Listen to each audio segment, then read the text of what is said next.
Good evening. During my 30 plus years of international mountaineering, I've visited the Himalayas many times, and in 2009 was fortunate enough to make an attempt on Ama Dablam, which in Nepali means Mother Goddess String of Pearls. And if you ever look at a picture of her, you'll see the peak stands like a Mother Goddess with her arms outstretched at her sides with a string of pearls round her neck, the very deadly Dablam. Thousands of people walk past her every year on their way to the pilgrimage that is Everest Base Camp, and yet I think Ama Dablam is much more the beautiful peak. She is regularly climbed and is a heck of a mountaineering challenge, particularly when, and as I think most expeditions should be, you're putting most of the effort in. You're not relying on other people to do all the work for you. And though we had Sherpa teams, we carried a lot of our own weight and put the fight in to get up onto her. The ascent was very tough for me. Large amounts of scree and boulder fields are very difficult now. I've lost my toes to frostbite, and it makes my footing really difficult, dangerous, hard work. I get sore feet, skin grafts bleed. It's very unpleasant at times, but that doesn't stop me trying. And though I was not fortunate enough to make the summit by only a few hundred meters, I had a thoroughly enjoyable expedition until we were coming home. Many mountains have old fixed ropes on them from many expeditions. I was abseiling off a section high on the shoulder above what's called the Yellow Tower, and the abseil rope ripped. The belay just failed. And I went flying down the snow like a cat on curtains, really, with what's left of my nails, as it were, scratching into the surface as I just slid face into the slope down the mountain like there was no tomorrow.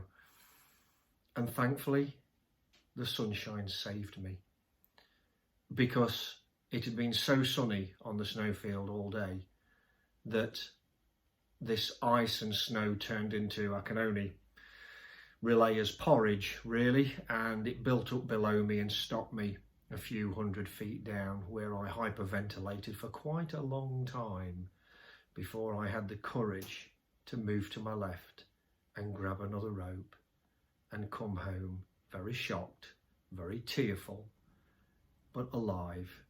And that to me is the greatest thing that you can ever do after a mountaineering trip. It's the coming home safely.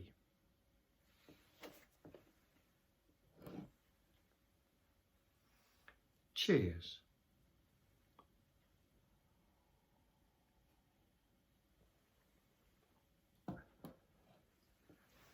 And this is my love letter to Ama Dablam.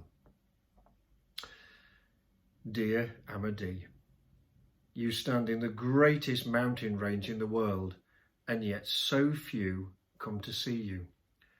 Many view from afar, but that tall girl up the road seems to attract all the attention. I cannot understand why that is, as she is overrated and quite dirty around the edges. Suitors clamber over her in droves, but my eyes shine only for you. You sit so proudly with your arms curved outwards, your head straight, and that stunning string of pearls hanging around your neck. You have the grace and majesty of a regal queen, overlooking her subjects and surveying her lands from up on high. You allowed me to rest on your left shoulder, and though I was exposed, you comforted me with your power and strength. However, when I tried to get closer, you became angry and blasted a cruel wind into my face. I could only take so much before I was forced to retire, and then you dropped me. You damn well dropped me. I slid down your shoulder like a cat down curtains, clinging on for grim death. But you didn't care. You cast me out when you knew I was fragile inside. How could you? I only escaped death when I was caught by a friend's helping hand and regained my balance. My whole body shook with fear, and with eyes red, cheeks streaming, and tears and nerves shot, I limped away. Is it any wonder that I couldn't face turning to look at you again?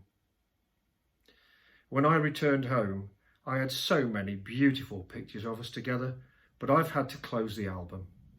Perhaps in the future I will feel strong enough to open it again.